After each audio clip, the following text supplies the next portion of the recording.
What is going on, ladies and gentlemen? Your boy, welcome back to another Madden 16 video. And today we are in week number 5. I was gonna say 7, but it's actually 5. We are in week number 5 of our current season. We just finished the game against some goofy drag routing bastard who was killing me in week 4. I couldn't stop him, man, but thankfully we came through with a clutch interception. He had an offense tailor-made to annoy the hell out of me. Very, very good game to my opponent in week 4. If you guys missed it, it's the overtime game, week 4. I think it's called, is it overtime game bait with a bunch of exclamation points, something like that. Very good game, very tough opponent who freaking sliced and diced whatever type of defense I put on the field. Now, mind you, my defense is buns. I'm trying to run this 3-4 multiple defense. Well, it's multiple, but I'm trying to call 3-4 plays as much as possible just to learn the coverages, kind of learn what my linebackers are able and not able to do. He goes deep up top, and Edward Reed don't play that. Edward Reed don't play that. Right here we play a little bit man to man. What? He throws it up. What? Dion with the pick. What? He ends up quitting. What? And we end up going on to the next on to the next one.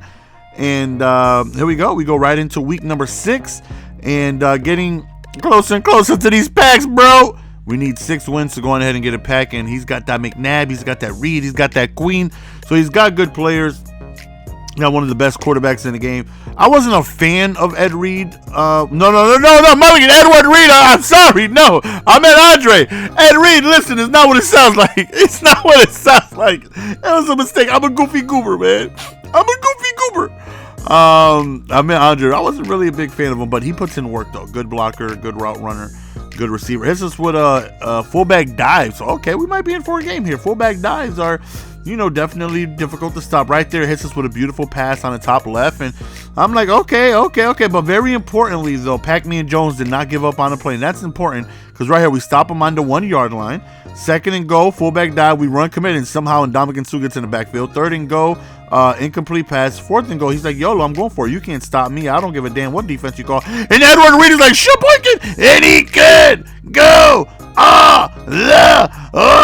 as Edward Reed ends up getting a 99 yards. It might even be 100. I don't know. I have to take a look at the film. I have to rewind that. And it froze. It froze on your boy. But I can't be mad. That is the first time it froze in about 25 games, and I'm okay with that. It didn't happen in a playoff game. It's the first time it froze in a long time. And again, I'm okay with that. It happens to the best of us. It happens to everybody. But at least it happened. I got it to about 25 games where it didn't happen, every other game. So just hopefully that's not the start of it continuously happening. So then we get matched up against the Brooks, a Quinn, and a Horn. And this game turns out to be really, really, really, really, really good. So definitely want to stay tuned for the game that we're about to go on ahead and get. So again, offensively, I've been wanting to try out some things, some 5 wide and whatnot. Defensively, just still look at those sexy black pants, man. Them uniforms we got, man. Those alternative jerseys, though. Right here, he ends up just taking off with his QB, throwing on the run, and throws a dot right there to the tight end. And as always, we struggle on defense. Right there, broken tackle. We were in the backfield, so very frustrating with that. Oh my goodness, he back-chewed to deliver the hell out of me. Instead of getting a tackle for loss, or a 1-yard gain, he ends up getting a huge gain, and then he ends up scoring. And I'm just like, oh great, it's gonna be one of those games where I'm gonna be struggling on defense, but I'm used to that. My game is always about offense. I never approach a game like, okay, I'm gonna stop you and you're gonna not move the ball against me. I approach the game with, you're not gonna stop me.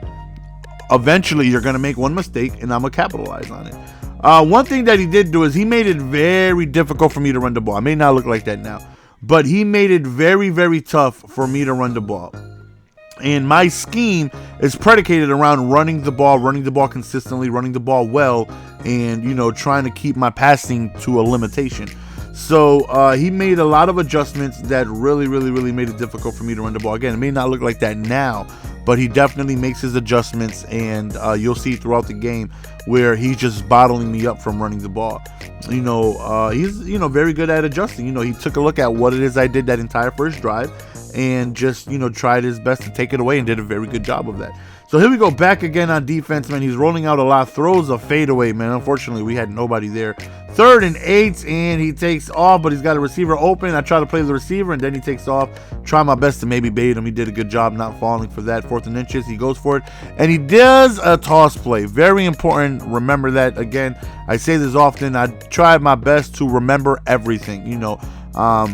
I'm a very situational player, or not situational player, but my defense, like, I remember situational moments. So 4th and inches, 9 times out of 10 people go to a QB sneak. He went to a toss play. So that's something I got to remember, and if the situation comes up, I'm gonna remember what he did the last time. So here we go, 1st and 10. Again, I'm trying to run the ball, and here he is just making his adjustments. Like I said, he did a very good job of just bottling up my run, making it difficult for me to move the ball. So 3rd and 3 right here, we go to a pass. I think that was the first pass attempt of the game. Nope, second. We're 2 for 2. So here we go, back to the run right here, and he ends up stopping us just before we get to the 1st down marker. And I'm trying my best to make this last possession of the half because I get ball next quarter to begin the half. So that's what we want to do. We go to a toss play. Like I said, he just started moving guys outside, and I definitely try my best to hit the outside with my runs. That's a dot right there. Like, that right there was a dot. He got the safety. Once I motioned over my guy for the corner angle route, he manually played it with the safety, which left Hines Ward over the top wide open, and McNabb just threw a fluffy fluffernutter. So he goes on the run again and throws right there to the blue route, and I'm having trouble keeping him inside the pocket. He's taking off. Finally, we get ourselves a sack right there. But he's taking off, right here. You want another dot right there. Beautiful pass over the top. And we get ball at halftime. But we got 3 timeouts. We got 30 seconds to score. Even a field goal here would be good. So we're going to try our best to see if we can go on ahead and make that happen. 25 seconds left. We're on the 15-yard line. Place coverage D. Only put 1 in coverage with a QB spy. And I struggle against that badly. So he does it again. He's only rushing 1. With the QB spy. I'm trying my best to find somebody open. Nobody's really open, and I end up taking a sack. So, man, he does it again. And here we go up top, Gronkowski. I'm just hoping for a spec catch, really. And, right here, we're just going to run it out, go into halftime. And we got to score here.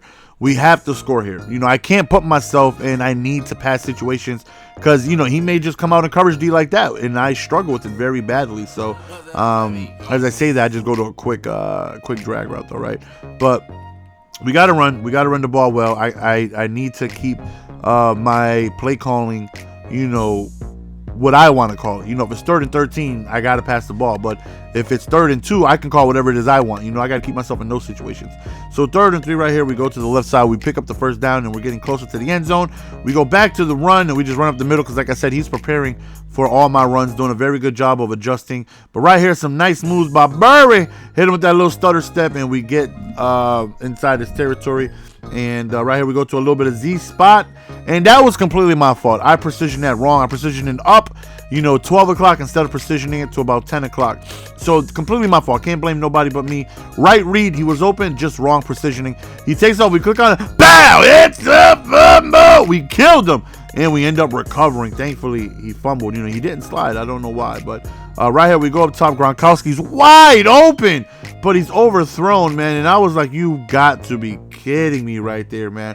And that's a very important play because later on in the drive, after we pick up that 1st down, we go to the toss play right here, but he's unblocked, and we end up losing a few yards.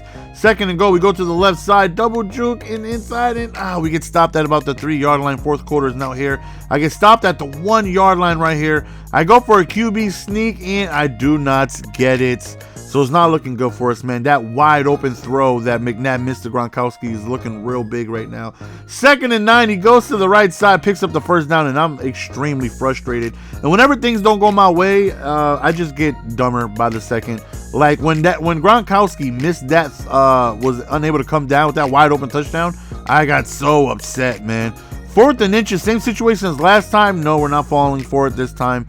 We prepared for the toss. We ran commit that way, and we end up getting ourselves a stop.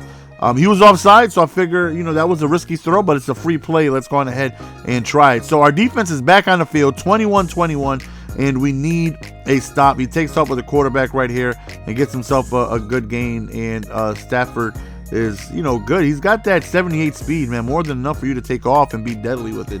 3rd and 2 after a drop pass right here. He goes really quickly underneath, and we got to limit him from getting in field goal range at least. He's chewing clock right here, which I think might hurt him if he's unable to get a big play right here. 55 seconds remaining. He takes off. We got a QB spy this time. He goes deep up top, and Sheboygan Edward Reed comes up with the interception. We got 47 seconds left to get in field goal range. I didn't think he was going to try to play the run right here, so we try to sneak in a run, and we get a good gain of 10. Again, he goes back to his coverage. He didn't send anybody, but we had some C routes preparing for his man coverage, and this time he runs a little bit of zone. We do some rerouting, and I'm not going to lie, we got lucky with this right here. 50-50 play. It looked like it was going to be an interception. I thought it was, but somehow Ward comes down with it, and we end up kicking the game-winning field goal. So that's the end of the game, fellas. Hopefully you guys enjoyed. We end up just barely coming through with the victory, but nonetheless, a win is a win. We're going to go on ahead and be signing out. Peace!